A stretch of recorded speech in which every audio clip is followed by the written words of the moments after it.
Show your papers for travel? Well, you should be. Things sound ominous on the vaccine passport issue. A set of common standards for travel, including interoperability and mutual recognition of digital applications, testing requirements, and recognition of vaccination status. Well, actual digital vaccination certificate. What? No music for the rest of your life. Complete and total silence. What if I move?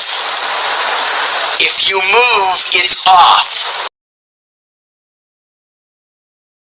Human psychology that ever recalls or even understands where slavery exists in the world, how did it start, where does it come from, what power draws on the psychology of slavery, potentially where did slavery exist, potentially what does slavery mean, both mechanically and in any manner, was like eating manner for breakfast, lunch, dinner, something like that. I don't know, but we're gonna just venture into a I guess we're gonna venture into a possible, I guess, just a little. We're gonna go brain surfing or head swimming into the possible origins of slavery and how it all maybe how slavery existed. If it was the truth, it could be actually the truth, I'm not sure, but we'll just have a good look at how civilization started. And we'll start with Egypt, of course, because like the Egyptian civilization, widely dubbed, if not known as, of course, and well documented as, the greatest civilization in the history of mankind, or exceptionally to the degree where it all started, and how things have gone so wrong since that beginning. Now, let's say, for example, let's take the fact that the great work that Egypt did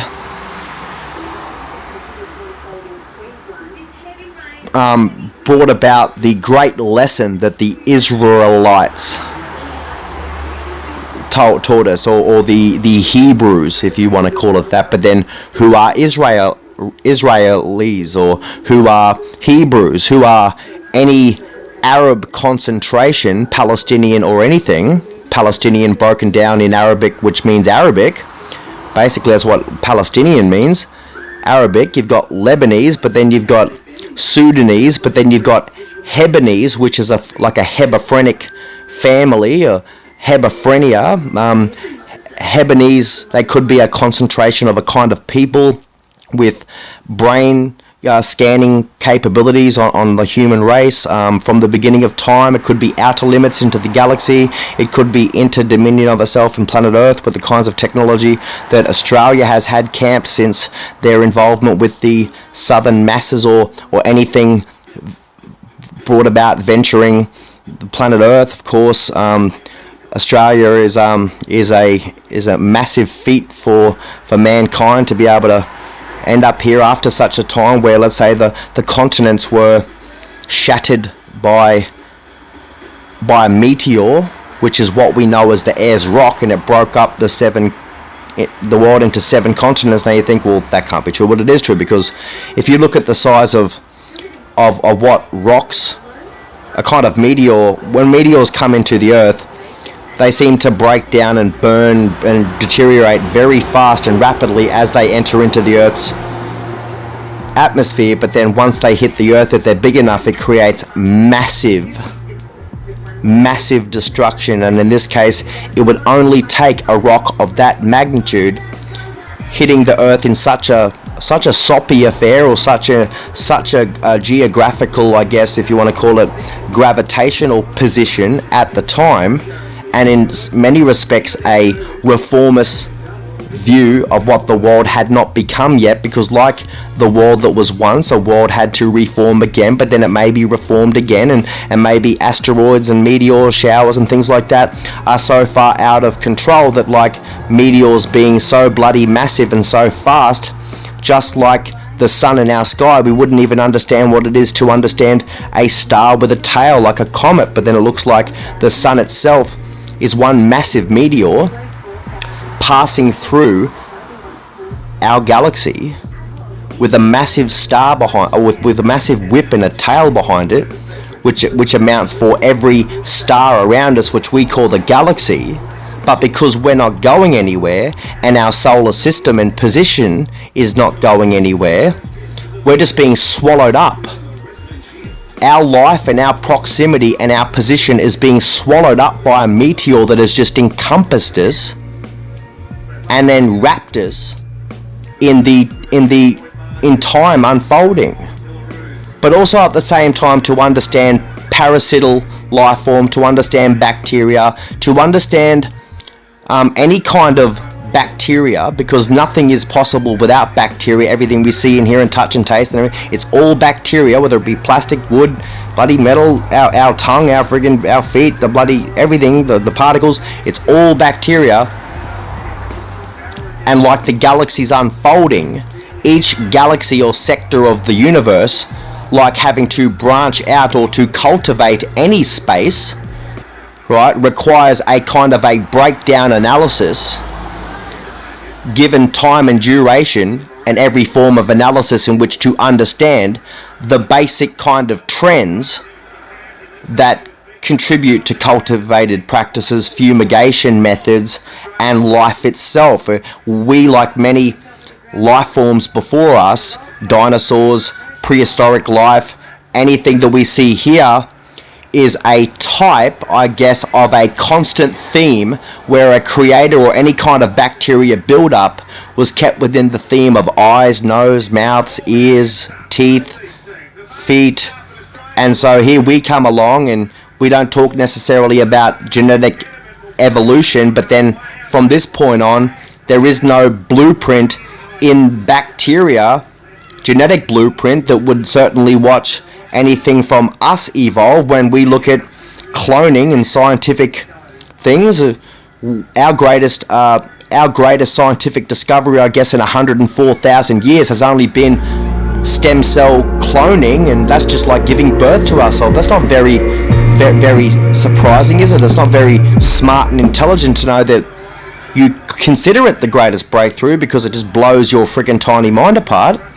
But it hasn't done anything other than just do what you did again, and that's just like blueprints or shit. There's a bloop, you know, well, like a bloop on the friggin' radar, or a bloop on anything. We'll look at Egypt and look at civilization and say, well, what's it all about? What is man? What is psychology? What is slavery? What is departmentalism? What is compartmentalism? What is deportmentalism? What is it to impart such a kind of corridor of thinking or access to the human, or to what we are, humans, where we wouldn't even be able to necessarily date back ourselves to a time prior to where we suggest as was the beginning of time, or the creation of humanity, or mankind itself. We could have been a kind of human with a caveman approach. We could have been a human with a kind of Neanderthalic Homo sapien demeanor about us and a psychology to it. But like an education, like a kind of slave whipping of the masses, and like a kind of special place in where a sanctity or a sanctimony, a sanctuary in which algebra and mathematics and science and astronomy and every kind of economical trait and practice unfolded, you dare say that, yeah, of course, like even if we can't date back as an entire global mass, populace ourselves, we can certainly see such extraordinary implications as a result of understanding the Egyptian civilization. To this day, we know, we see the entire graphic. We see the graphics. We see the graphic design, intricate by design, not just left by the Egyptians. They are still very much here. What the world has enjoyed and very much continued to excel from and continued to, bolster and boost their adrenaline, to understand everything about heaven and earth and everything about mankind and everything that keeps human psychology at a rate of acceleration and proportionate degree, things like that. It keeps the mind sharp, crisp and defined in those things that so easily befall other masses and other kinds of genetics or cultures and things like that weren't so busy at the time doing the correct, if not the considered, proportionate level of degree of intake and compartmentalism or departmentalism as they were. So okay, we'll start here, we'll look at the mankind, we'll look at that region, we'll look at just everything from Egypt, and we might take this way out there, but then we might just sort of cross over, we might go too far ahead but then bring it right back, and then we'll scale out, and then we'll look at the way in which today, via religion or via the political realm and things like that, or what it is that's just so bloody zany and crazy you couldn't even contemplate it yourself. But then of course, unless we ask these questions, like those big unresolved answers we never knew if we didn't know, being Homo sapiens or something that was goddamn uneducated, in such a state that, well, unless you actually understand one thing, you wouldn't understand the next. Well, let's start like Egypt, right? We talk about the great work of Egypt, but yet the great lesson that the Hebrew slaves, the Israelites, taught us. We're taught that slavery is wrong. It might be great, the civilizations and what the world has, absolutely, but then of course to this day, and it does resonate and leave an indelible it's like mankind struggles with the Skylab will be travelling around 340 miles an hour, spreading wreckage over a corridor 100 miles wide and 4,000 miles long. This artist's impression depicts the slim possibility of wreckage crashing towards land. NASA was embarrassed by this picture and insisted that the chances of anyone being injured or killed were 1 in 150. NASA believe they will have at the most 3 days accurate warning of when Skylab will fall, but only about 2 hours notice of where it will fall.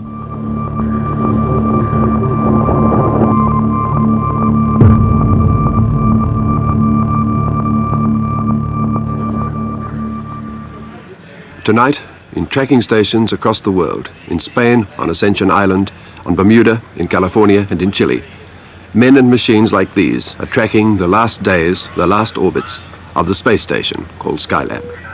For Skylab is falling. How big is it, this Skylab?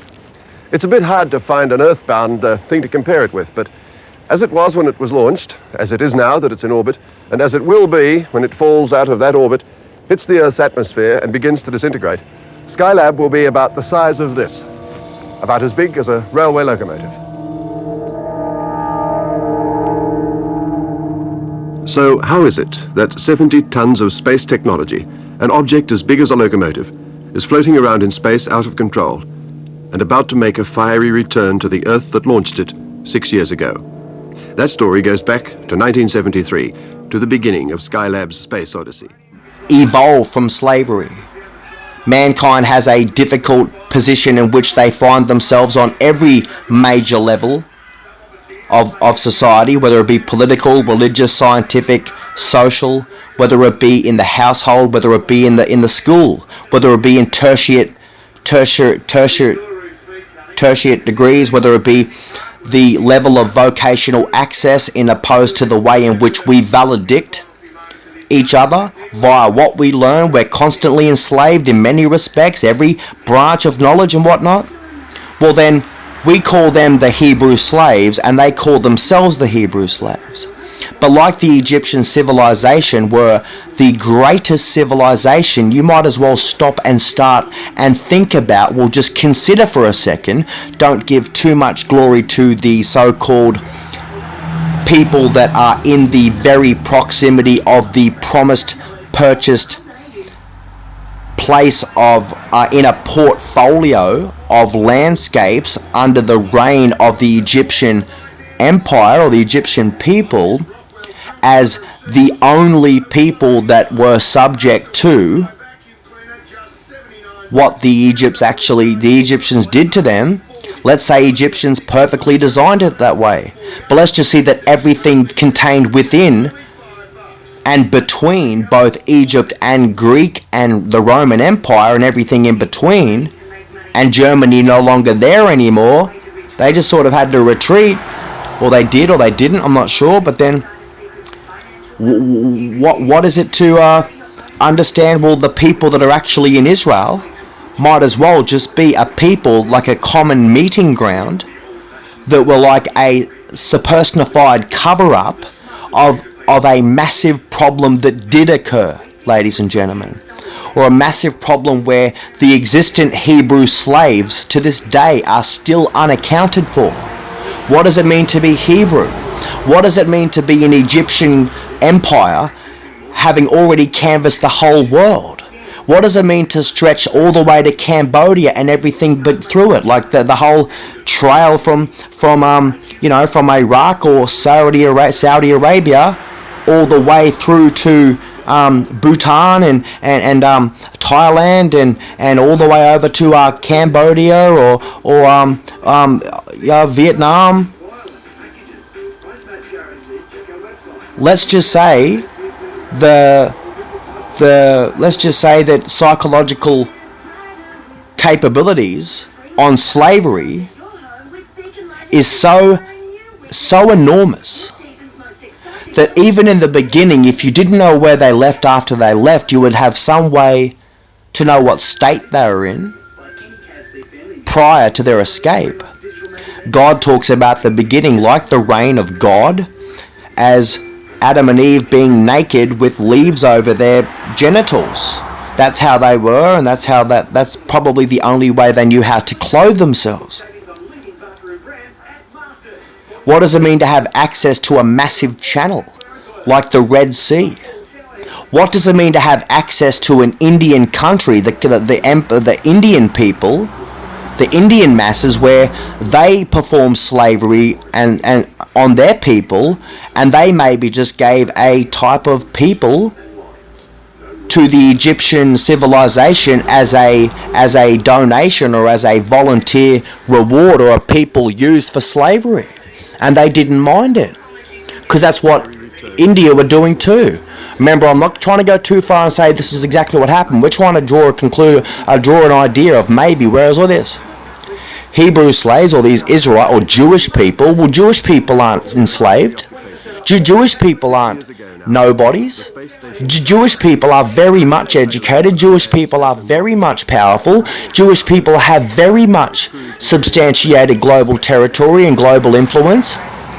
It is between Rome and Egypt and everything that cultivates and amassed from that area and that beautiful precinct of education, where even people from all over the world to think that, well, wait a second, Romans and Greeks, they wouldn't be too busy sharing in the excellence of the Egyptian empire and the Egyptian royal family over their dead body, they might say, especially in those times, that they would be like kings amongst kings, learning the best of what the best, just like, best of both worlds each way. And so, what is it to have a circumcised penis? What is it to have such an allocated portfolio of land space at your own reign, like the Egyptians, to be able to let their slaves go, but then just drive them into next door, drive them next door, and being so slavened, right? Be able to say, well, we're going to leave our mark on you. We're going to keep chopping your penis off every time you're first born. But let's just say that didn't happen in the beginning. It happened after Jesus Christ. Because everything that Jesus said in 70 AD is not supposed to necessarily happen until the second coming of Christ, the end of time. Everything between 70 AD up until, let's say, 1967, the Muslims have been in control of the Wailing Wall in Jerusalem or Israel there for 1897 years prior to the unfolding of the 1967 war in the Middle East. we're 10 of the most powerful Arab neighbours of Israel, plus Russia, the biggest army in the world, and all of their allies, all up against Israel, just itty bitty old Israel, and supposedly their holy God of the Bible. Well, when war unfolded, yeah, there was after which Sadat and all that, you know, people know that and whatever, but then whatever that, and then but yet they all came at him, and within 6 days, yeah, you're sick of hearing it, but then what the hell 6 days, and what you don't want to hear it. What the hell did happen? They're not just too damn weak, they're not just too damn stupid to forget something, but then like psychology, well, what's this mutilated genitals? Everybody knows slavery's wrong. Everybody knows genital mutilation is wrong. Who performs genital mutilation in the Middle East? If you say it's torture, well then what the fuck? What the fuck psychology? What the fuck slavery? What the fuck torture? What the fuck to be in their fucking land space? What the fuck to be tortured? What the fuck to be a slave, and what the fuck, since you were so dumb and docile with no fucking hope, give you a bit of freedom after you built the Egyptian fucking hub, and then as long as you read books and learn how to read and some shit, so they give you a book like the Bible and stuff to help breathe life into your intellect, but then leave a mark on you everywhere you go with a chopped dick, and you'll take that psychology with the fucking book with you too everywhere you go, and everywhere you go you'll see a footprint. You'll see where your psychology went, but it all stems back from the Egyptians. Not to give rank to them or not to give fucking file to the Israelites. But it's like to understand, well wait the fucking second. What do you mean slavery?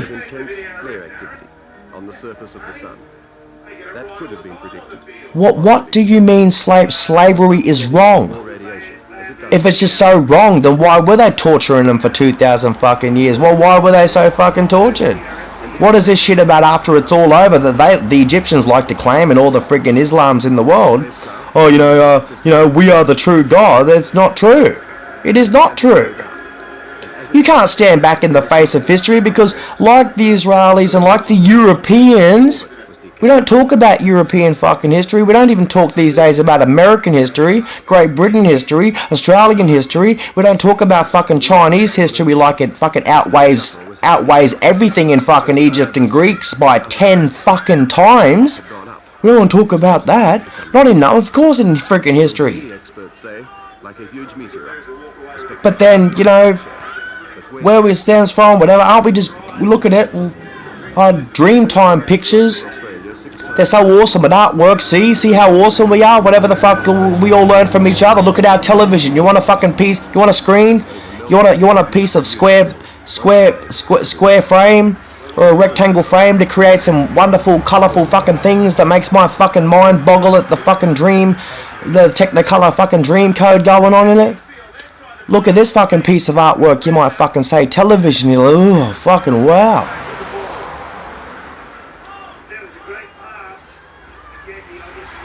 What is it to, well, what about also where, you know, if Egypt had covered the whole friggin' earth, just in their own right, Rain, even after the bloody meteor and after the world smashed up into 7 geographic continents, or 6 geographic continents, where did that leave mankind at that point of time? It probably meant that it bloody shook everything up and people probably could have fucking escaped then. Because, see, we've only really known as a people anything up in this, you know, this side of the world, from up in Europe, for like 500 years, they say, but that's not true. But then, of course, like, they talk about heaven and earth. In Jesus' time, talks about heaven as being this snow white place, this snow white fervent place where people live on it and they govern the earth and they'll have the last say on this planet. But then now we see Antarctica, and it's a snow white place, and it's a 7th continent. So, as far as re-entry over Australia is concerned at this time, the probability is 1 in 50 that we could experience re-entry. Stand by, please. 24 hours ahead of Skylab's predicted re-entry, an information centre will be set up at NASA's Canberra Communications Base. Canberra, boys. Canberra. Reset members. Roger, copy. From here, there's instant contact with the international NASA system. A minute-by-minute account of predicted events will be available. If, in the final 6 hours, an impact on Australia is judged to be possible, the warnings will go out from here, on Australia's radio networks. But the odds for that are pure speculation, as the newspaper coverage so far has been. A seventh continent, and people live on it, and they conservate it for a reason. They they understand the world and everything about the survival of mankind based off the ice caps, the southern pole. And if you try to take the fucking land from underneath the Antarcticans, it will kill the whole world. It will be the last fucking say, even whilst it's happening now. If you continue to take their home from them, they're going to be the one continent, Antarctica, and the world family come together and bomb the fucking world to kingdom come. They're going to bomb every one of you into fucking submission until you wake up. Because without it, there is no friggin' world. There's nothing in the back of our fucking mind that says it never happened, this should have happened, understand me, my God, and this, and never did do. It never good to see what happened. It never happened. It never fucking happened. In fact, the oldest European country to have the first European language to be spoken on this southern continent, Australia, is the Polish language some 750 years ago. If you were to look back in history, and you only needed a bit of common sense with circumnavigation, with the abilities to conquer the waters, you would be very hard pressed, if at all, to find any people other than the Polish people more accomplished on the waters. They were the foremost accomplished sea navigators in the world back then. And to say, well, it all had to start somewhere from every goddamn European country prior to any fucking 1, 2, 3, 4 fucking people, and in the end, they all come together, the Dutch, the Portuguese, the French, and the fucking British, after all their fucking, and then say, come together and say, oh, we did this. But it all started with Poland, ladies and gentlemen. Right? It did start with Poland, and then when they went back home, the World War II was comprised of infamous lies that were filtered through to fucking these terrorists who didn't understand history. It sparked this shit, and they came into Poland to eradicate and destroy 600 years of Polish history. 1,000 years ago, Poland was known as a kingdom. It hadn't necessarily been a kingdom, had it, for the last 1,000 years. It talks about how Satan will be let out of its kingdom after 1,000 years. Or it talks about how Jesus would catch up to Satan after 1,000 years. See what I mean? So Satan's reign would have to be in the second half of that 2,000 year period called the millennium. And all the innocent people before them during that time. Germany has been a major contributor and starter of most world wars, and especially on Europe. But then they didn't even, German people did not actually start World War. It would have been the existing powerhouse at the time in World War I. That would have been the British Empire, probably. Because if you're an old and weathered people, and you're an old and aging population like the British Empire found themselves prior to 1914, and you're the most powerful, wealthy empire in the history of mankind, the only way you're ever going to hold on to it is to go to war, like a preemptive strike against time. And so what they did, they probably turned their attention to fucking Germany. A young, fit, robust, powerful nation like Germany. And then it stirs them via psychology and psychologically fucking rapes them out of their fucking wit, like slavery to what they were supposed to learn. In World War II, Germany were about surrealism, or looking at things surreally, like more conscious-fed analysis to keep it all within the brain. And then, but yeah, you've got the British and the French who were following a pathogen called data, D-A-D-A. Data versus surrealism. And over in Russia, you probably call supremacism. Not super, but S-U-P-R-E or suprave or so. I don't know how they're exactly, I don't know how, or something like that. Skylab has re-entered the atmosphere and is expected to splash down in the Indian Ocean south of Africa within half an hour. Latest estimates are that it will be 17 minutes past 2 Australian Eastern Time. However, a spokesman told me there was a possibility that Skylab could remain aloft till 2:53 a.m. And this would cause concern because there was a slight chance, he emphasized slight, that this could take the tumbling spacecraft over Australia. He emphasized that this was not expected, that the drama was likely to be over within half an hour. Outbreak or something like that. And you wouldn't even know that. I don't know, but then... And so, you wonder why people's psychologies, or why they're enslaved and being nattered out of history. Well, why there's a literal takeover of the human mind. I think it's rather disturbing to know that, well, Germany up until that time, probably prior to World War II, were on a pathway of imperialism. Like surrealism, it might be so surreal to people to think that imperialism can be achieved, but then people are too busy trying to find, you know, any kind of ism, or ism, or ism, or ism. Like the Egyptians were probably looking for supremacy, or supremacism, or imperialism.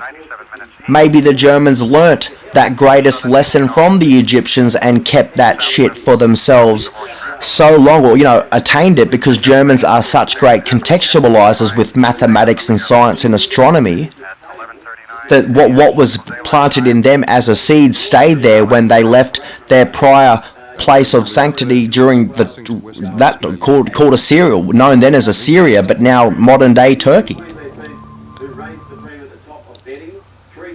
Because you can't read the Bible and say, well, oh, you know, Assyria is Turkey, but it's not. But it is. But of course it is. But then Syria isn't Syria, or Israel isn't Israel. Oh yes, Israel is Israel. Oh yes, Egypt's Egypt. Oh yes, Syria is Syria. Oh yes, Iraq, Babylon's Babylon, but it's really Iraq. Quote. This quote is from the Theological Word Book of the Old Testament, and here's what it says. The primary meaning of this verb is to make a volitional decision to commence a given activity. That volitional decision just means the power of choosing or determining, making a judgment. This volitional decision or judgment to begin an act clearly indicates the function of one's mind to initiate. The verb concentrates on the volitional element rather than upon emotional or motivational factors. It stresses the voluntary act of the individual's will to engage in a given enterprise, not what may have brought him to that decision or that judgment. I mean, he just launches right into it, knowing. Oh yes, the Vogue's Eastern Time at 11 minutes to 3. I don't want your arms around me. No, not much. Instead, perhaps, you'll settle for Steve Cosser. Thank you, John. 10.5 minutes to 3, Australian Eastern Time. Right, we cross now to Jeff McMullen in Washington for the official confirmation of Skylab splashdown. The Skylab Control Center in Washington now confirms that the space station has fallen harmlessly into the Indian Ocean, several hundred miles off the southwest corner of Australia. The return to Earth was at 2:38 a.m. Australian Eastern Time. According to the director of the Skylab Recovery Project, Mr. Richard Smith, the heaviest parts of the space station have fallen into the ocean. You look at a compromise of people all in the same vicinity and their excellence. Can't say Italy and Greek down the bottom, but then look at Germany up the top. Ask who's got the greatest influence on the European continent, to ask who is the greatest power in Europe, to ever know where that started, and at what cost after the life, death, resurrection of Jesus Christ. They probably retreated because probably what they saw was enough to drive those people into a gigantic massive vision for mankind that would extend forever. While the rest couldn't leave their homestead, the Greeks couldn't leave Greek, just like the Egypts couldn't leave Egypt, and the Romans couldn't leave Rome. But it was enough to sacrifice, I guess, Assyria for Germany, and to understand what it is to regroup and regather what you heard, because you're going to need some space, some cultivated space to be able to get a grip on that. The people, Jesus' people, or the people, the migration pattern of the people of Jesus Christ, right, went up southeast Europe, into northern Atlantic, into the Scandinavian places. Then it came into the top of Britain, the British Isles. The Word of God, the translation of the book, the Word of God was translated from Hebrew to Greek, like Jew and Gentile, Hebrew to Greek, Greek to Latin, then Latin to Spanish, and then Spanish to English up the south, and where you see English. But of course, like English, but then France. And look at France, and France is like a jurisdict, it's a tongue. It's not an ultimate romance, they say it is, but it's an ultimate jurisdict of governing law and order and every sort of conformality of tongue that does, in fact, it's like no other tongue in the European graduation, is it? It's such an such an exemplification. There's such an edification behind what it is for people to break free from that governing rule of knowing the beginning, knowing the supreme, knowing the, you know, who's your daddy, or knowing who the hell it is, the great civilization. Knowing where everything starts. And let's just say, unfortunately, the French people have had to watch in Europe constantly just walk in and out of their backyard starting wars. Let's say France have had to, maybe France had much more bloody gigantic land space than what they did today. Let's just say they've just been cut down. Let's just say they were the beautiful backyard of all the Greeks and bloody Italians, or maybe that Greek was bloody Macedonian, Yugoslavian beachfront, and people forget how beautiful and wonderful the Macedonians and Alexander the Great and Yugoslavs and all that, and people don't understand anything. But they're like, France is like, well, everyone's been walking in the friggin' backyard of France, like everyone's been walking in the backyard of friggin' Yugoslavs. Genetically, they all look the fucking same. I don't fucking know. But then, you know, they say that. But then from what point? What is this slavery? What is psychology? What is slavery on human psychology? What is it to be separated and so disconnected from the beginning and from a past that has robbed people to understand where and what shit occurred?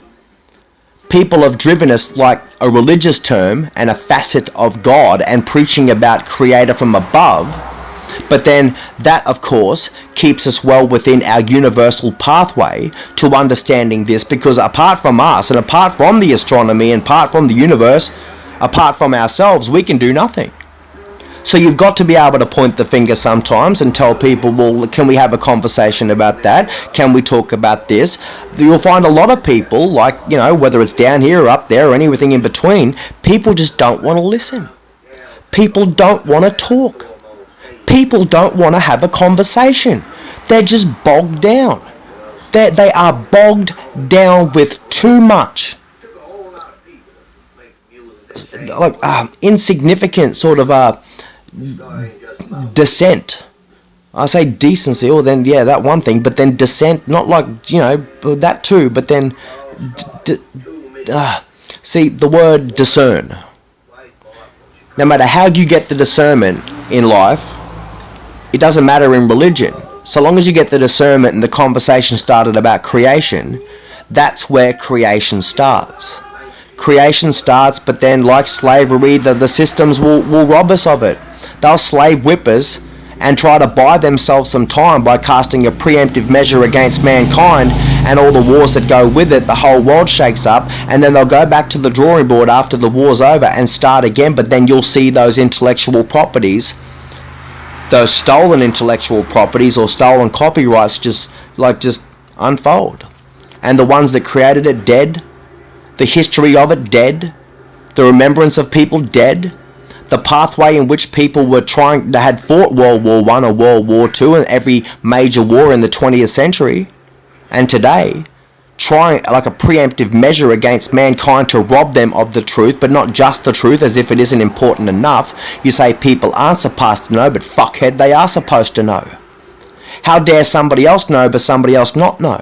If you heard it from somebody who knows, but you've got a problem with it and haven't heard it, then the chances are you're the fucking person with the problem. You're the fucking people that need to be fucking dealt with, because if you've got a fucking problem with it, don't pass your fucking problems on to other people. It might be an infamous lie that'll spark another fucking war that the Germans wouldn't have exactly wanted to fucking do. I know Adolf Hitler had a minor role in the government during, the times World War I and all that shit, and then as time went on, he got to oversee all of the corruption, not just in Germany, but in Europe, and with Catholicism, and with all of that shit and more. And I don't know much about everything he fucking said via German, because I don't understand the tongue, but I do understand that even like people like Napoleon or Hitler, dictators, bastards of people, but then they couldn't have been all that fucking bad. I mean, you say care, but then what fucking care? Who the fuck cares? Oh yeah, it's fucking evil. Don't talk about it, Damien. This fucking hurts me. Well then, why the fuck do you think people fucking start hurting when they just start talking about it? You say, shut the fuck up and fucking just do what you gotta do. It never ends. Why? Because you see possessive slavery. You see slave possession. And people should not fucking afford that shit. Not even a brain cell. No one can afford to be part of a gutless company. Because if you had any guts, you wouldn't need to afford anything. We'd all have company. But then usually it requires a hell of a lot of people to do the job for others because they can't do it. The powers that be, the major powers, when they become desperate and want to hold on to their power, they just want to hold on to their crutch. They want to hold on to their manlyhood. It's all about their crutch. It's all about their manlyhood. It's about the influence they have on the mamacita. It's all about the importance of what they have, that psychological hold on people to say that it's right rather than wrong. But then we know that we know that slavery is wrong. It is wrong, and everybody knows it, because since mankind's freedom in any major form and many manageable operation right around the world, single-handed entities, individual entities in their own free will, I'm not talking about countries, not talking about states, I'm talking about individuals, and where it all sparks from the individual.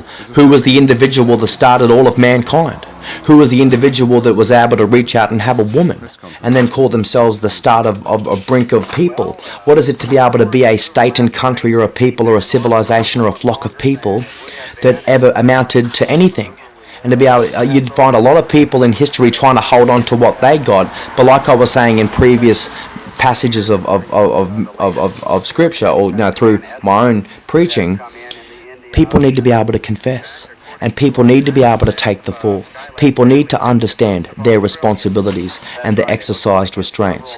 You can't just sit there and cry your way to kingdom come, and you can't cry your way. You can't con a con man. You can't con people. You can't beat the truth. It might be a fact in some respects, but then truth always overrides fact. And is that enough for people to go to war? Absolutely. People like yourself who have stolen from me and stolen my intellectual property, and people might be duped to believe or understand where the 500 of the world's greatest inventions for the next 1,000 years are going to come from as the world unfolds in the next 200 years, because it probably came just from the simple ideas that I brought up.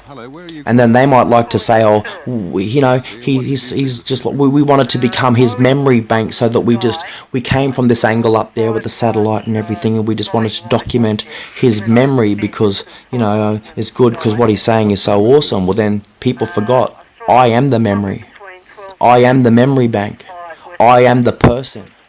I'm the 19-year-old like I was the 22-year-old. I'm the 25-year-old, the 26-year-old, the 29-year-old, the 30-year-old, the 12-year-old, the 32-year-old, the 33-year-old that resurrected, the 34, the 35, the 36 years old, now going on 37. It's me, and I've still got so much breath, and it's like, well, who, what, and when, for what cost? And it's like, well, what is it to be part of a gutless company? And what is it to not expect, to want people to believe that? To believe what it is to be gutless, or believe what it is to take the wrong approach to what we all should have claim to. If we're all so brilliant and we all play a part in our brilliance, then why can't we simply just do it? 2 Peter 2 and verse 1, and look what a terrible judgment these people made. But there were false prophets also among the people, even as there will be false teachers among you, who privily shall bring in damnable heresies, even denying the Lord that brought them, and bring upon themselves swift destruction. Now they look at the bad judgment that was made there, bringing in, letting false teachers stay there, and letting them spew out their broken judgment messages, instead of challenging them and say, well, no, I won't have that. I won't go that way. That's not the way God wants us to go. There's just no excuse. Verses 2 and 3, and many shall follow their pernicious ways, the reason of whom the way of truth shall be evil spoken of. You see a lot of that today? Oh, yes, you do. Verse 3, and though through covetousness shall they with feigned words make merchandise of you. They'll just make merchandise of you because of their broken judgment. They think they know everything, and they probably don't know anything. And that's the way it is in far too many cases. It's just stunningly shocking. But God says, their feigned words make merchandise of you, whose judgment now of a long time lingers not, and their damnation slumbers not. So God is going to judge them. He's going to make a judgment about them and against them. But now, you see, we are being warned. We're being warned about all this. Like that, and do it in such a way that, that never gives up on each other and only does what we can to substantiate that, rather than have to talk about where does this come from, or why is this happening. Well, it's happening because, like the lies, but like the cover-up, people have a political, scientific, and a social and a religious incorrectness, and then they want to cover up and conceal stolen information or stolen intellectual property and data retrieval. And then you've got people that simply just want to cash in, because like a world that constantly needs to renew resources and use resources to get a hold of each other, to be popular, be friendly, be a decorative people, to decorate themselves, even if they're only decorating themselves, and have a reputation and a fame and a fortune and a success that's be able to bridge out to humanity. Never in the history of mankind prior to me would they have ever been able to get a sparked analysis of how to take every goddamn divisible stat and statistic and break it down to a sharp, crisp definition of being able to do all that alongside all these massive intellectual property rights and copyright blueprints for just some most, it's mind-boggling, it's mind-splitting, it staggers me to think about the possible potential. So it's enough for people to steal my right and even my prophecy and all those things and everything with me. You wonder why I'm born. The saying is that sometimes you can only trust a perfect stranger, and yet it's you people showing up on my door every day. And yet that's why my picture's supposedly archaeologically painted all over the bloody Middle East for 700 years. But it's like, if that's ahead of time, that's prepossessing. And you people would be found unprepossessive. Did you know that, I don't think I have time to read this, I'll just paraphrase it, but in 1 Corinthians 6, verses 2 and 3, that the saints that are called out before Christ gets here and give themselves to Christ before He gets here in that second coming are going to judge angels, or those fallen angels, those angels that became demons? Do you know that those saints are going to judge them? They're going to have to pass judgment on those angels.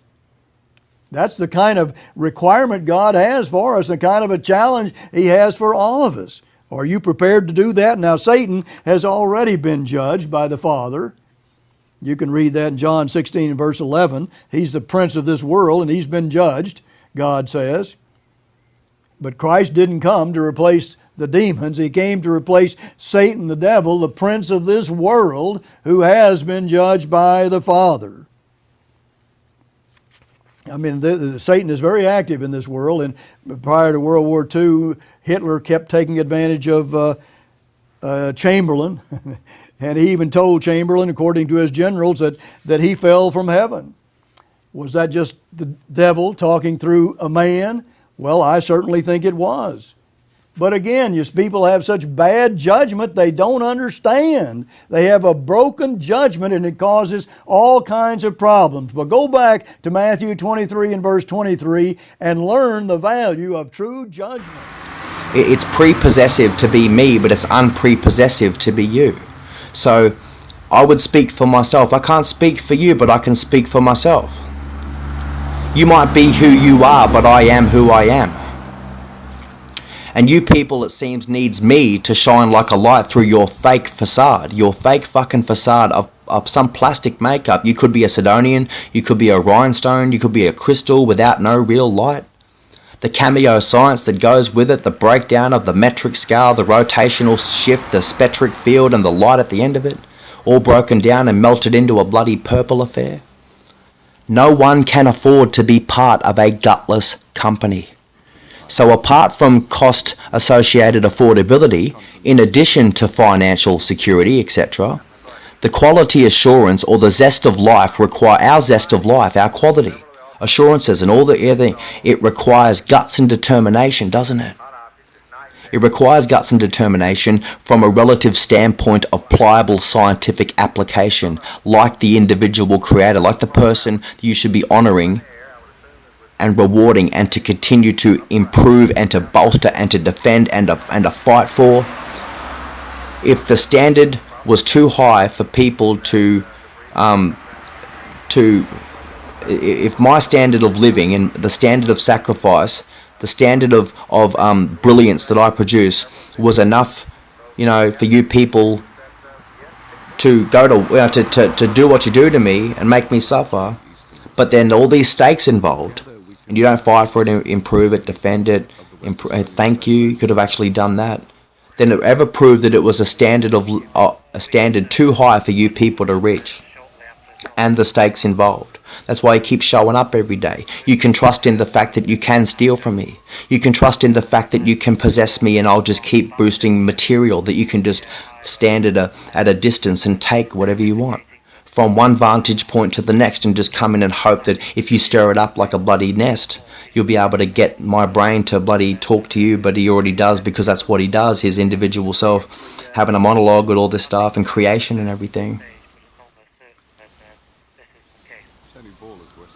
In reference to these sayings, if people simply undertook more grit and robust intelligence to foresee the element of soul undertaking, then people wouldn't need to afford cost-associated dramatization of any sort or any kind. Business would correlate amidst the weary of far less economical stimulus, non-negotiables or stiff competitiveness and shit like that. So, also, having said that, well then fit the bill. Fit the bill. Never allow people to talk down counterintelligence measures / practices that could fortify sequences or itineraries, or simply keep at pace with those key indicators or time and the commitments to one's commitments. Because losing patience will only dominate spent time. Let's say that again. Losing patience will only dominate spent time. Refractions dominate the marginal. It's like saying, if the sweetest sound to your name is Damien, then say it like it's Damien. If the sweetest sound to the truth in all accuracy is the truth, then say the truth. Refractions dominate the marginal, because like a light, you people fake with the facade that you have would need my light to shine through you to get that marginal interest amongst peer groups and people all around the world, when really it's the refractions that dominate that marginal degree of power and insight and what have you. Without it, you don't even have a conversation. Amongst people that aren't interested about you, using me to shine through you.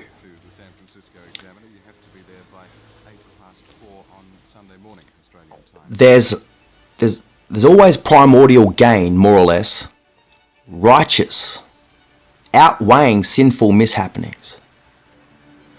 The key to reducing contamination amongst go-getters is to get up and go via practical off-limitation set terminology, or the off-limitation mindset mentality. Designated theories outweighing the in-part developmentalization of subject notorieters like yourselves or whoever amongst you, too often attempting to contracept the predicated theories stemming from legless people or legislators and their formal analyses. But then format analysis's greatest synergy is that of lawful abode and lawful abiding strength, isn't it? Of course it is. The ecumenical traits of sound structural designation, knowing the general manifest, and the key to unlocking remote guarantee. No matter from what point of the universe our life started here on earth, like every form of creation, like any time where even the Creator, the Almighty Creator God, would look right across the earth and even spell it out in a timeline and say, well, this guy here or these people here, I'm looking at this guy and he's giving us a 24/7 attention to the heavens that you people have not. But it only took the word of God that was laid down for thousands of years. He came here after all, so it is a sacrifice and it's a personal grit, and it's a particular synergy and a format analysis that goes with it, regardless of the futility. That the strength of economy, strong economic management within your own field, within your own treasury, within your own resource bargaining skills and capabilities. People concentrate too much on what they have rather than what they forever step into. What you have for yourself is just so exciting and awesome. If people have the power to be able to make and mastermind their own small to medium enterprise, that may be where it all starts, and then it could turn into a large scale in a large corporation. But then you don't want to think too much to that capacity. You want to think that's the case. As long as it actually helps bridge out to the wider community, that it helps them, and to an effect, that's where it can all start. And like time will evolve. But then as long as you're keeping it to yourself, to the best of your ability, for the sake of God or people or just that creation, doing everything you can not to make sure that it corrupts you or corrupts anybody. What is slavery? What is slavery? Let's look at it. Let's just keep on breaking down a few words here and there. We'll just throw little one-liners, 2 words, 2 words, 3 words. We'll throw little liners. We'll throw a little bit of information. We'll try to look at all of history.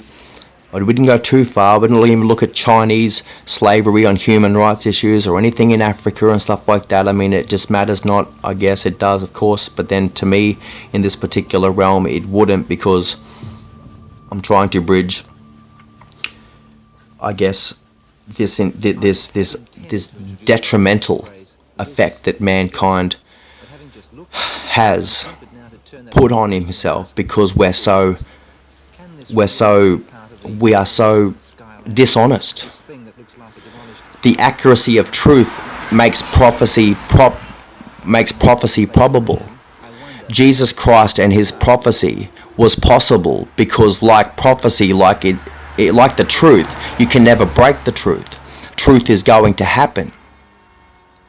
If you can see something coming, well then if you say it, in a lot of cases you're predictors yourselves. You'll tell the truth before it happens. It's not amazing. You were just telling the truth. That's what it is to have confidence in the truth and to tell the truth. To be, when you're a policy maker, just tell the truth. Just tell it like it is. Don't be afraid of people, because that's why you understand why it's so important to tell the truth, so that when it happens you can say to people, I told you so. Well, a lot of what happened since the beginning of Egypt and Israel and the Roman quarters, the headquarters of the Roman Empire and Egypt and all that Middle East, they tried to cover up one big lie of what was going on there in the beginning. Or maybe it was just a series or a successions of being so dishonest to one another because it all started from corruption and lies, and they thought they could get out of it by keeping close to a holy tradition of word and counsel that would keep them all intact, but they did fall away. They fell astray. They fell by the wayside and not by the rock. That's where it was always due to occur. Jesus pretty much would have said that every one of you people have fallen short of the glory of God. Therefore, there will be a second Christ come along. The Christ where it starts from that point for those that look forward to Christ Jesus. The second coming of Christ would be the one in the world of the anti-world, the world that needs antiseptic, the world that needs antiperspirant, the world needs anti-everything. Born into a world that's so anti. It becomes accurate because you can tell people all their fouls and all their lies. We're too busy governing and penalties and rules and that we, even in sport, we tell people what they've done, penalties, fouls and getting it wrong and what it is to be right and to keep within the perimeters of the truth. Well, let's start with that, the word perimeter.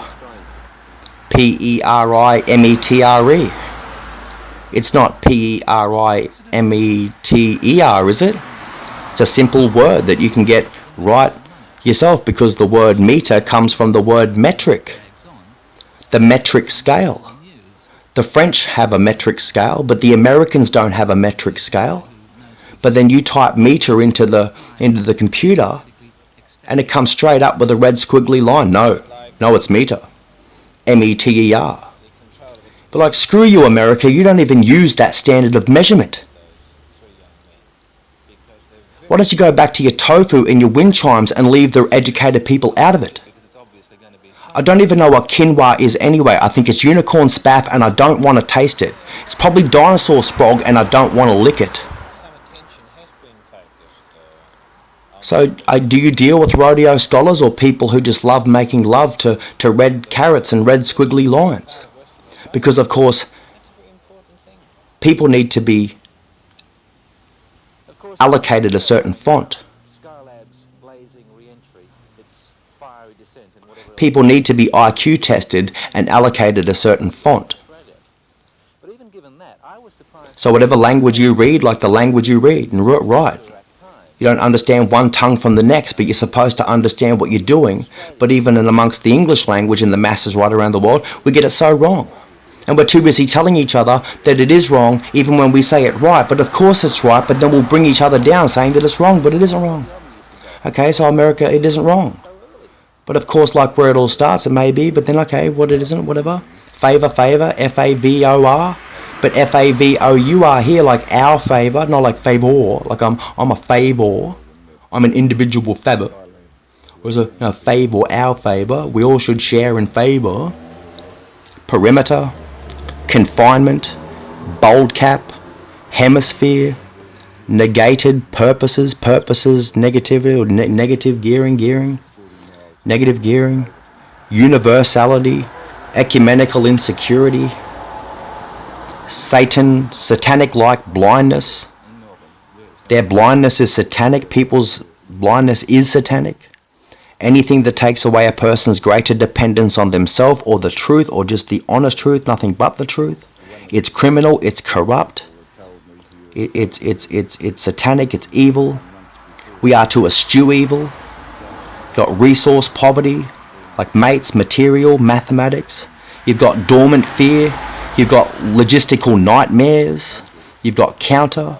You've got inaccurate stage accounts based on intelligence and plausibility. You've got the inapplicable. You've got the DNQs, the do not qualifiers, the gun jumpers, the false starters. Anything that stems from qualitativity or qualitativeness. The quantification of sorts. Cover-up of political, scientific, religious, psychological incorrectness. Patchwork exemplary. inapt regulatory standards, factors, and employee base. You know, you've got the witchcraft, you've got cash-strapped 21st century militias or agencies using rape and extortion as a cost-effective weapon. And optimism. You've got forsaken contortionists, people like yourselves, like little children, crying about stage mistakes or fucking up on stage. You could cry, you know, little kids can get up into a bloody cupboard, but then they'll start crying because they can't get down from a cupboard, the poor things. Monkey see, monkey can't fucking do. Like little kids who can get themselves in the most difficult situations, needing the fire brigade or the police to help them.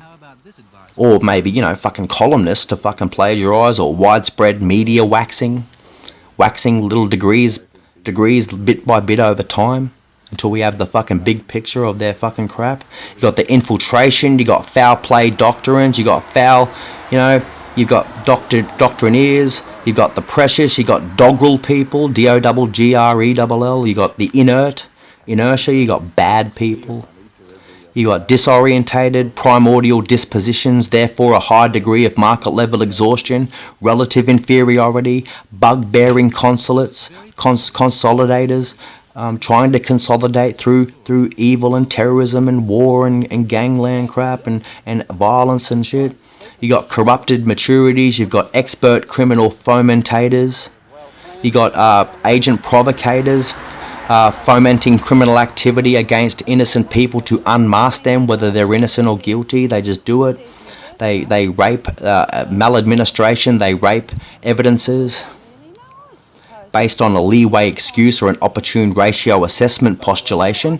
You've got adulterers, you've got bickering and squabbling affair-driven lacklusters, you've got shattered, rhodescent fucking queers, you've got teddy bear cuddling desperados. They're a lot like the media.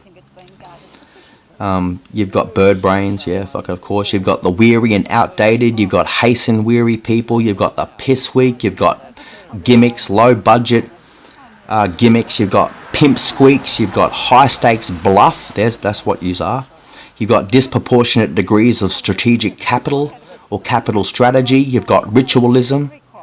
You've got mediocre bullshit. You've got extemporaneousness, or you've got traditional, just literal traditional upbringing. Look like the world's never solving itself because people are too fucking traditional. They're not reinventing. You've got A-types, you've got atypical people. You've got not the type, you've just got the fictional. You've got a fictional affair. You've got bludgeoned people or a bludgeoned affair. You've got heavenly mediocre campaign on planet Earth as we speak now. We need to get a bit exciting, a bit different, outside the friggin' square. We might be, the world might be round, but we're trapped in the square. We've got passive people, tactically dire people. We got dire forecast modulators on a one-way crash course with whim and complacency. You've got rusty and corrugated half-assed prognosticators. You've got the elementary. You've got the impure. You've got the impure. You've got the insoluble trade tally. You've got the friggin' non-brevity investment, non-brevitus affair, the maintenance, non-brevity, you're not maintaining brevity. Shakespeare said brevity is the soul of wit. And he's so true, I love that. It is the soul of wit. People have a rapist wit, but then people have a wits about them. You've got to have your wits about you. So like good grammar, like good breakdown, like good policy, like understanding the truth and the phrases that help boost and manage our friendships and our affairs and our integrated societies. It's so true. So it all go back to, well, like the sacrifices here on Earth and like anything out there in the universe that would like to help us. In the end, the universe is going to show up here because they've been standing from a bystander's point of view, wanting to communicate with us, and they look at our need, and I dare say they want to help us. If the Egyptians helped us first understand that, the great work of the Egyptians is priceless. And like any respective culture, we must thank them for that. We must be overwhelmingly thankful and grateful because it's just a marvelous work. It's marvelous. It ought to just dazzle your mind with the possibilities of where mankind could go with that. But of course, like the great lesson that the Israelites, if it was their own right, if it was the meeting place between the great Holy Roman Empire and the great Egyptian Empire, we're not going to sit here and talk about who's what and what's who. Maybe they were together come as one, because prior to the axis of the moon, the rotation of the moon changing in Earth, the half-crested moon used to always rest on the shores of Israel, where the top of the moon started in Turkey somewhere, and the bottom part of the half-crested moon was in Egypt, and the entire moon just rested shadowed over Israel, like that perfect little part you see, the Mediterranean with Cyprus and all that. That special place right in the deep of the Mediterranean, on the shores of the shores of Sharon, the shores of Israel, right? That's where the moon used to sit perfectly, like that's where it was like the moon shone over them, guiding their pathway, trying to keep everything revolving around that place. No civilization around mankind should take for granted even given that truth, because it was even in our most recent history, ladies and gentlemen. I've lived on this planet for 3.5 decades and more, and I even know that. So if you don't, I'm sorry that you don't. So like that, wherever we're going, and since Jesus, heaven forbid everything the Lord forgive. Because if the Lord forgive everything, could heaven forgive? That'd forbid it, wouldn't it? It'd be forbidden. Things are very forbidden to ancient cultures. Things are very forbidden to people in which to, cultivate and everything too. But then, of course, what? Heaven forgive everything the Lord forbid? Like the second coming? Like that anti-fair that had to come in? That the world was set up perfectly so that the devil could destroy, or that idle time is the devil's playground, or something like that, or... We understand that. We never seem to go too far from that ourselves, because we're too busy trying to design and get a reputation for that ourselves, because that's just the way the world is. But to who and at what cost? Is it just shared amongst yourselves, or was there a perfect advectation that stretched and stemmed right into the hallways of the universe and the corridors of the outer limits? We look at the world sometimes and we constantly take for granted what it is. You've got those conspiracy theorists. You've got those that abuse cannabis and abuse people and abuse power and things like that, saying no one can afford to be part of a gutless company. We can't afford to be part of a people where we're using all of our resources and energy and manpower and time and money and everything to track down one-punch victims in a back street that probably never happened, until months later they find the culprit after utilising all this money and power and manpower and everything. Manpower, force, the power of the force, to find someone and then charge them. But then at the same time watch a rugby league game on TV and 1 million people across the nation witness a piece of shit like Glenn Stewart walk up to a bloke on a Melbourne Storm and punch him in the face, Manly versus Melbourne, the Sea Eagles versus the Storm, and punch him in the face in front of 1 million people and not put him in jail or give him a stint. You're never going to clean rugby league up unless you start charging these people with criminal offences that apply to us out here. Or like Carmichael Hunt, who gets caught with $30,000 worth of cocaine. Whatever the fuck, people don't want to go to fucking jail, and people don't want to give a fuck about a bit of shit to snort or smoke, whatever. But then because $30,000 worth of cocaine, that'd make him a trafficker, or so he'd be found as a, what do they call him? A carrier.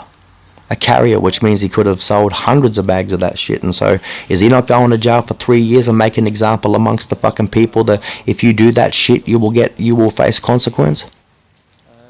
No one can afford to be part of a gutless company. We can't live in a world where if it applies to the fucking citizen it doesn't apply to the power. It's quite the opposite. If it applies to us down here, then it absolutely must, I repeat, must happen to those contracted within their respective services and fields and whatnot that are too busy coming back to fucking do it to us. Even in the police force or the fucking in the sporting ranks and every fucking media and shit like that, the military, the gov, all that fucking crap, seriously. Never ends, does it? In the beginning was the Word of God, and the Word was God. Like slavery, possessive psychology. From what point, and then blew up into a goddamn world in which we see how it works, we don't know. Is there a method to it? Is there a science? Is there an aim? Is there a method? Is there a result? Shit like that. Well, like an oven timer on a goddamn oven. Like a combustion oven, in opposed to what? A conventional oven? A 21st century one?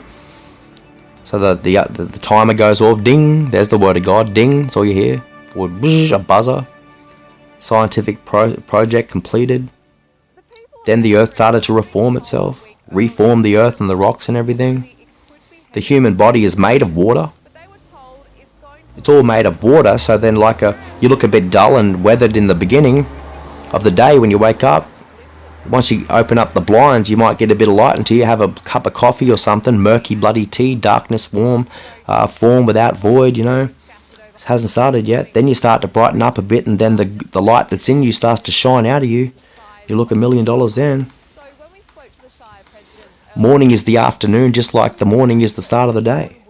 Because it's just a curfew, and just usually the stats in which people refer to the morning as bright and shine, rise and shine. But then the morning is the morning to you in the afternoon if it was yesterday, because you've already resolved that shit. They say that everything speaks for itself, and like 26 hours in the day in opposed to 24 or 26 letters of the English alphabet and not 24 of the Greek. We got daylight saving, and that shit laps every fucking hour. We try to save 1 or 2 hours a day just by daylight saving. It actually single-handedly powered and drove the North American continent in the 17th century to be the natural resource powerhouse and global power that it was to this day.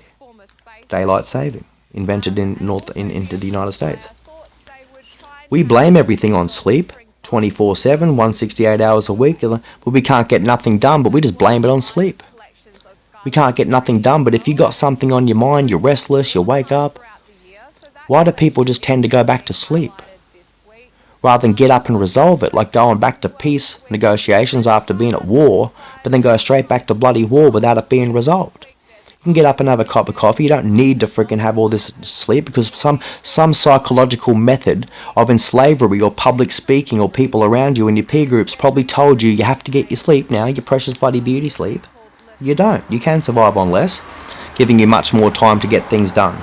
Apart from the 38 hours a week in a 168-hour week affair that you work, and yet you can't get nothing done even if you got 8 hours sleep, 56 hours sleep. Shit, you people are so depraved.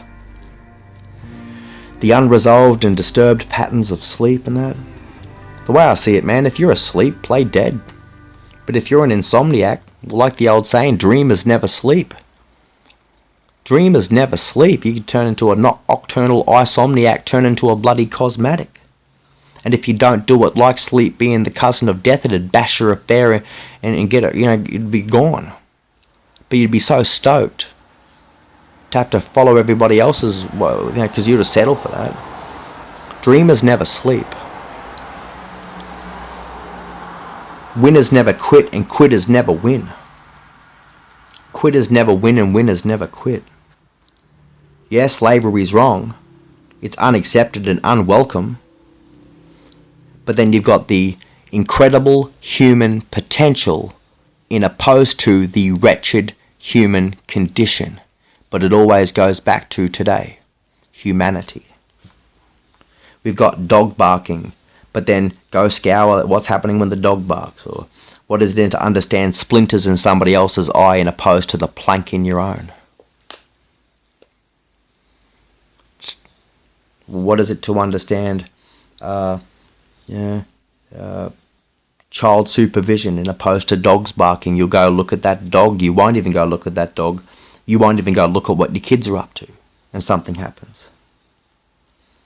The Bible says in Isaiah chapter 1 verse 4, the ox knows its master, but you don't know me.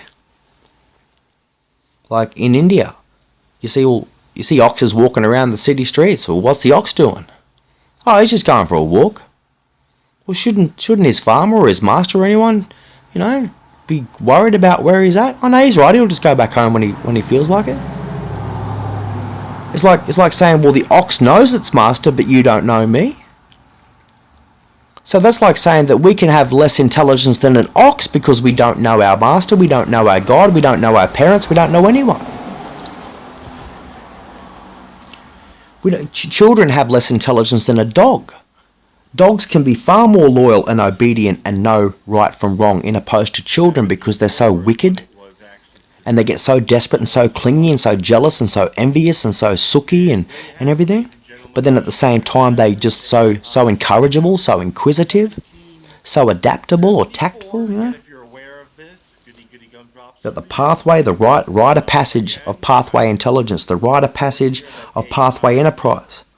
You've got prophetically what things are prophetically because of the way in which pathetically people are pathetic. You'd be brought back home, you'd be in your own mind back home before you even left the home because somebody needed you back home. Or you had to go do something for somebody else when you went outside to do something for yourself. Heavy reliance on AstraZeneca, which has been subject to changing health advice, contributed to vaccine hesitancy, slowed Australia's vaccine rollout, and put our economic recovery at risk. The Acting Prime Minister has the... Or what it is to be on the wrong side of a telecommunication bill or pay for somebody's wire. Or what it is to bloody use your energy to do somebody else's job. To look at yourself as workmates, but are you really work material in the eyes of your boss? Are you work material before you are workmates to yourself if you end up bloody cloak and dagger and stabbing everybody else in the back to make your chunk of divide portions of the heist bigger in your own friggin' hands? Well, look at that again, like humanity. Well, if Jerusalem was the center point reference of the globe and you were able to be directed north and south and east and west from Jerusalem as the center, it's one thing to say, well, where did your civilization start? Egypt. But then like what? Connections with India? Connections with bloody Cambodia? Connections with anyone? Europeans? Australia? South America? Anyone? South America and Africa. But then if you used, you know, a lot of people in the Islamic faith and Arabic world tend to think that Indians are fucking Arabs. They're not Arabs. But then that's in respects to India and Arabs themselves, both respectively. They're not Arabs. You need to know that Indians are Indians. And they're not Arabs. Like that, they like to see themselves as Hindi or Buddha, even in their own prophetic realm of religion. Well then if you used India as a central point reference to the whole world, and you use that like a compass and said, well, you know, people to the north and far east trouble them, apart from using Jerusalem, where you might say in global prophecy that's Russia and China, and they're going to formulate the biggest bloody thing in the world that will come against the entire world or bring them down, but then it troubles everyone. India in their own right. Well, what about Buddha, which is actually an Indian prophet? One thing to talk about Muhammad or talk about Muhammad, yeah, but then Buddha, but then like talk about Allah. But then, what about Buddha? What about Hindi? This is why Indians know they are Indian. They're not necessarily part of a Middle Earth caliphate. They are not. They were just someone, they were an association. Of course they love you like you love them, and we all love them. I love them, we love them, we all love them. But they're proud of who they are. They should be proud. They shouldn't be taken away psychologically or enslaved into something else that didn't necessarily fortify itself of itself. You know what I'm saying? So like to the north and east will trouble them like Buddha, like the influence of Buddhism, which all started from an Indian prophet around the time of when Jesus was Jesus. And like when the time where, of course, like Hindu, thousands of gods and that. But then like the pathway for mankind to forget that slavery or the things of the past, what about Gandhi? What about the humanity? Once Gandhi comes along, well, who can remember about Allah? Who can remember about Muhammad? Who can remember so much about Buddha? What about Gandhi? And then from Gandhi in most recent history, now it's about Gandhi as much as it is anybody else, so you can't necessarily say any goddamn thing else but him, as one of many great examples of good human beings and humanity and the greater good of the world within itself that just wants to be able to get on with life and appreciate what we have. It's so important to know that, and that people understand their identity apart from the mistakes of the past, and it does try to rob us. It does try to take us away. It always tries to take us away because it has an important role in which for people to have a language of understanding. The stories of God and creation are so important, and it brings humanity like Allah, great Allah, like Muhammad. These are great people, like Jesus, like anyone. They're all great people, and they do bring us to a point where we're constantly striving and having a universal conversation amongst each other, wanting to get great people amongst, because we love worship. We love worship like rock concert superstars, but we like worship. We like to see something like mankind, man itself, will never rise above the image that it sees of itself. Hallelujah. Pray. Absolutely. Amen.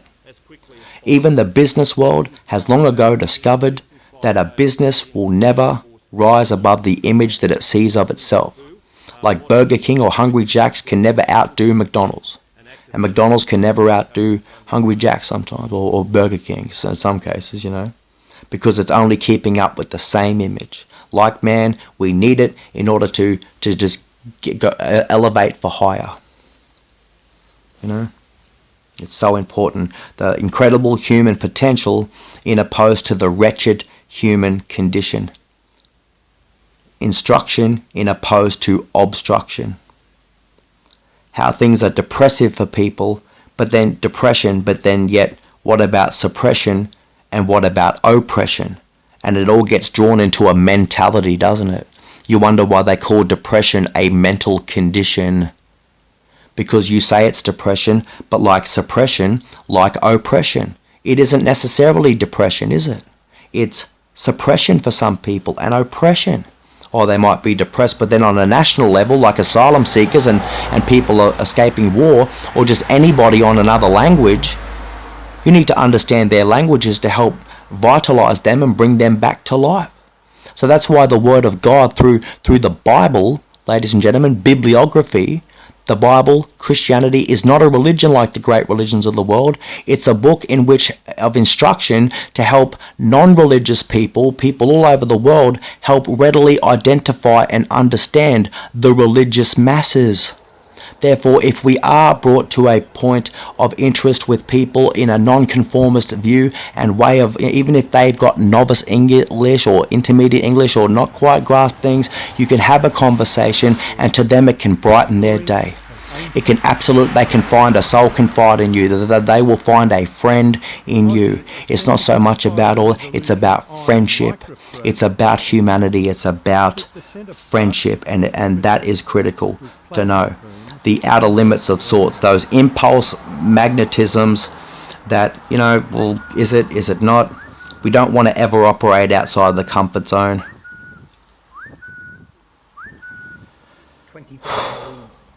People fail to see the bright side of anything, and they get too damn serious. They get too damn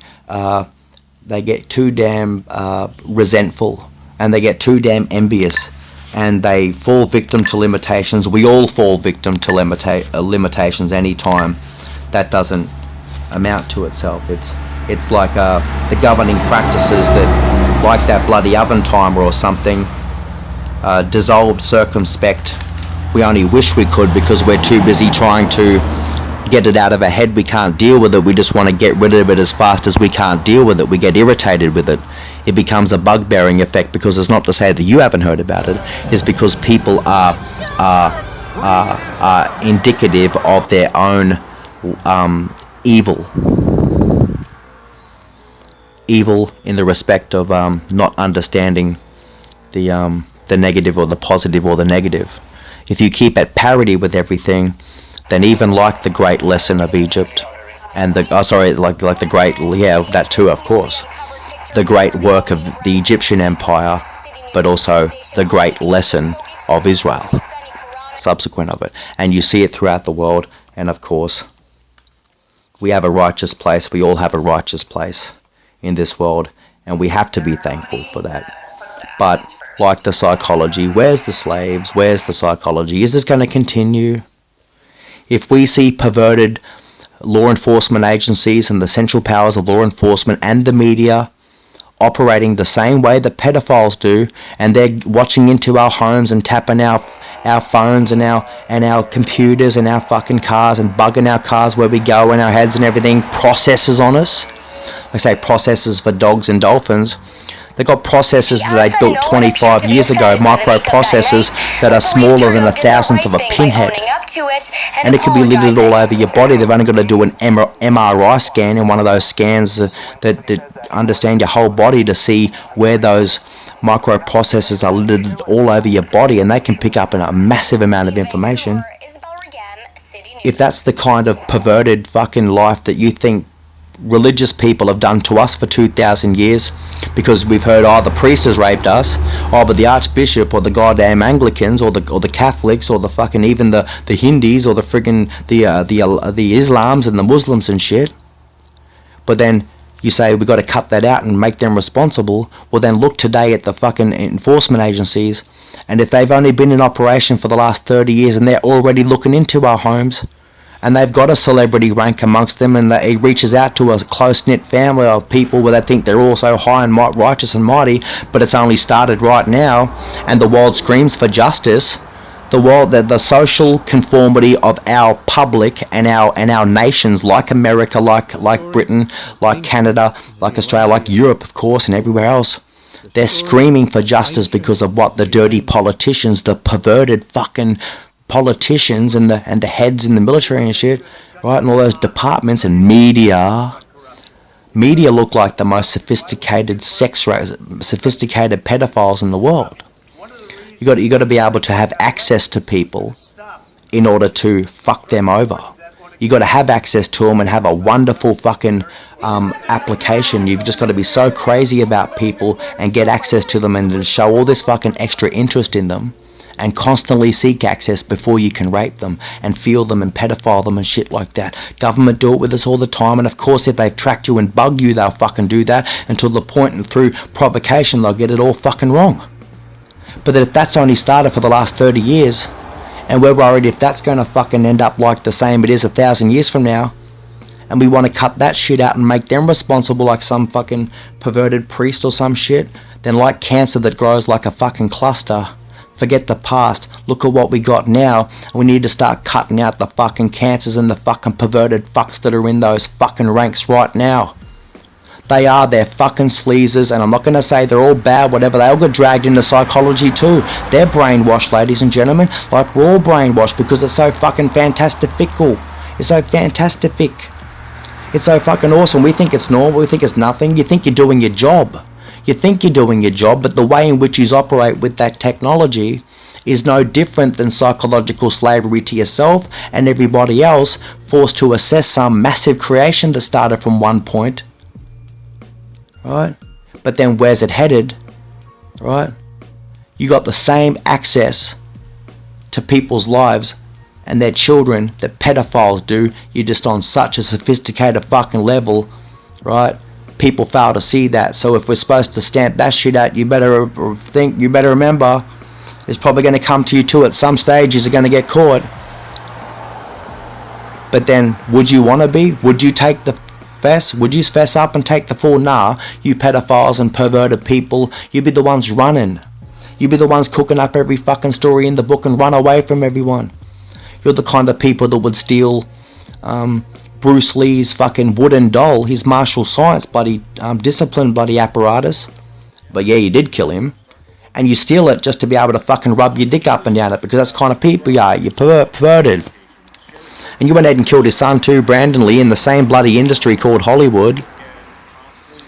You're the type of people that would take good Japanese paper folding origami methods. They'll make a beautiful bird, fold a bird out of Japanese origami, and you're the type of people that would put it in a plastic box and put a dove or a bloody pigeon in there and watch a live pigeon try to fuck it. It's so perverted. So if you want to cut this shit out of our fucking life, and you want to know where psychological slavery and where it fucking ends up from one point to the next, don't look at the fucking past, look at what you got now and try to understand humanity and understand why we're all so important to one another. It takes one to know one, they say, but then let's look at it like this. Depression hears what wouldn't sound confusing to an oppressed person who likewise hears everything you confuse. Depression hears what wouldn't sound confusing to an oppressed person who likewise hears everything you confuse. You can only rely on what you can sacrifice to discern, like knowledge, like acknowledgement. You've got to be able to acknowledge something before you can understand it. You've got to be able to acknowledge it even if you don't understand it, to make way for revelation. The revelation is something that is revealed, which can either be good or bad, but if it doesn't reverently concern you, the inferences are far too difficult for those power heads to understand via the better part of valor being discretion. What is valor and what is discretion? Sometimes you just need to leave things alone. And in the end, after you've learnt the lesson, that's where we'll just don't... I mean, these are times where we've got an outreach, global outreach and everything. We can help people, but it should never cut against the grain or the of what it is to understand where life starts and where it's going. What is life and where does it start? Life is forever? Space? Maybe not, especially when you're dead it closes in on you. I mean, where life is, the mind walks. But then, try digging a grave for God.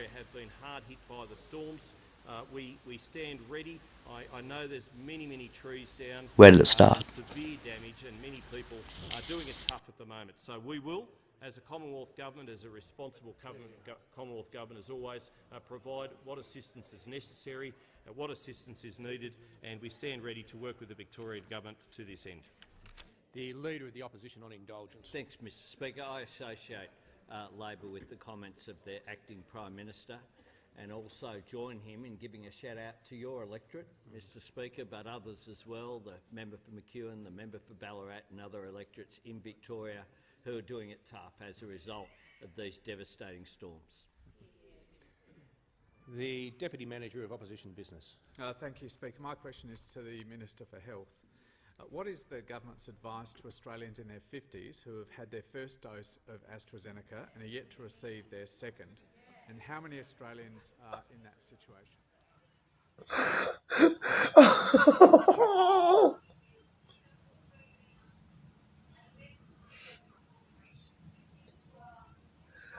Natalie Imbruglia.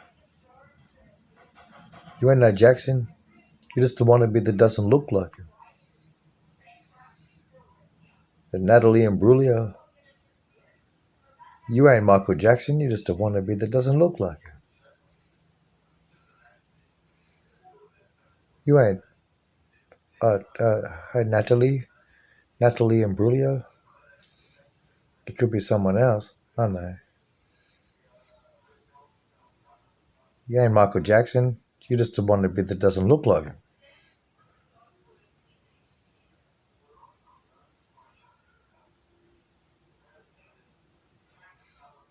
Hey, Father Damien.